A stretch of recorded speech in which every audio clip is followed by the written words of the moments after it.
نكمل مع بعض أيها الأصدقاء المبرمجين في درس رقمه 11 يتحدث عن إقلاع الملف التنفيذي، الملف الذي اسمه الأساسي.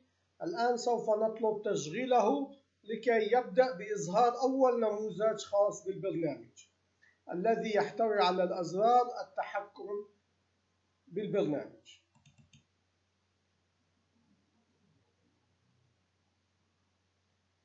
فتح ملف الإكسل والآن يعطي أمر لتفعيل النموذج. لقد رأينا النموذج.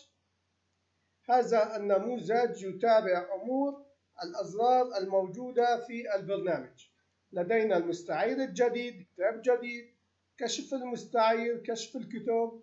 عدد المستعيرين الآن لدينا فقط 3، وعدد الكتب لدينا فقط 5 أنواع من الكتب.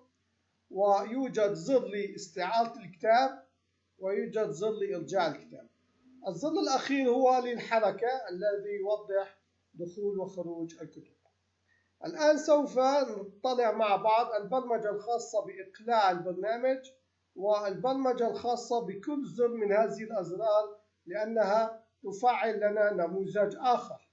لنأخذ مثالا، عندما نضغط على مستعير جديد نلاحظ أنه تفعل النموذج الخاص بالمستعير. يوجد زر لجوء له. وكتاب جديد تفعل نموذج خاص بالكتاب. كشف المستعير تفعل نموذج خاص بكشف المستعيرين. كشف الكتاب تفعل نموذج خاص بكشف الكتاب.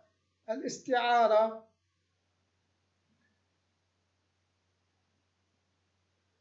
تفعلت الواجهة الخاصة بالاستعارة.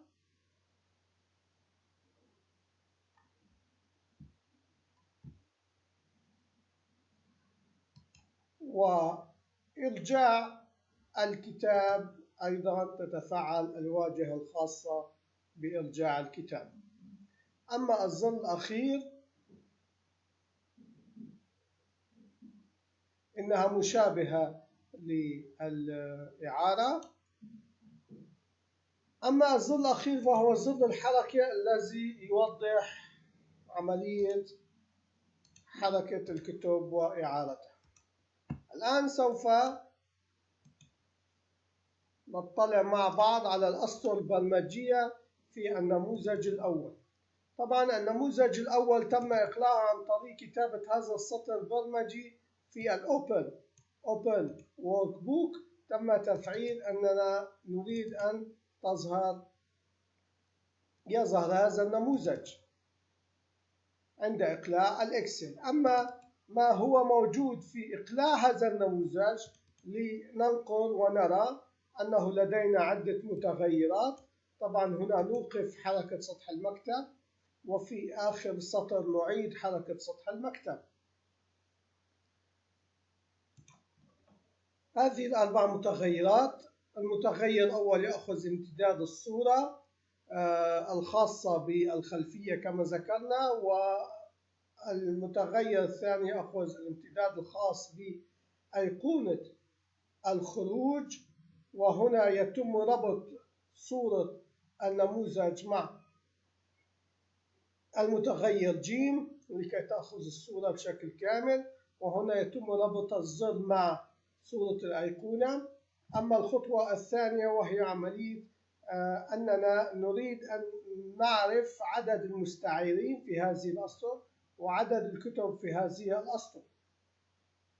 عفوا، عدد الكتب هنا بالداتا ام. نطلب أن يفتح الداتا ام ونأخذ من الخلية Y1 الرقم الموجود فيه التي هي تعد الأسطر المكتوبة، وثم نغلق الداتا ام بدون حفظ. وفي النهاية نذهب إلى الملف الأساسي الذي يكون في الأساس موجودا، ونلصق فيه بالIM1 البيانات التي أخذت بالمتغير G18. وفي النهاية نقول للأداة الموجودة على النموذج أن تتغير الكابشن، يتغير النص الموجود فيها إلى ما هو موجود في IN1 والIM1. بهذه الحالة نحن نكون قد قدمنا النص أن عدد الكتب هو كذا. الموضوع مشابه لعدد المستعيرين، أيضا يتم فتح الداتا زد 7 لكي نأخذ ما هو موجود بالواي 1 ونغلق الداتا زد 7، ثم المتغير نربطه مع خلايا موجودة في الملف الأساسي.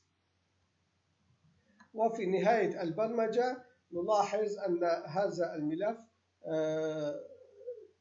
المتغير ج-19 الذي أعطى القيمة له إلى IM2، نلاحظ أنها أيضا يوجد أداة موجودة على النموذج ليبل 105 تأخذ ما هو موجود IM2 وتدمجها مع IM2 لكي تعطينا هذا النص.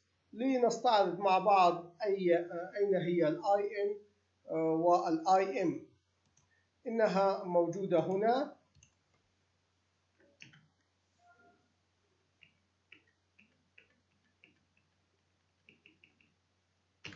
هنا هي نص والأرقام التي تم لصقها.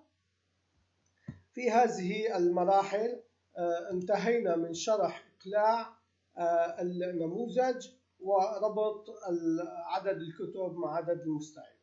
نلتقي غدا إن شاء الله في تكملة لشرح برنامج المكتب. بأمان الله.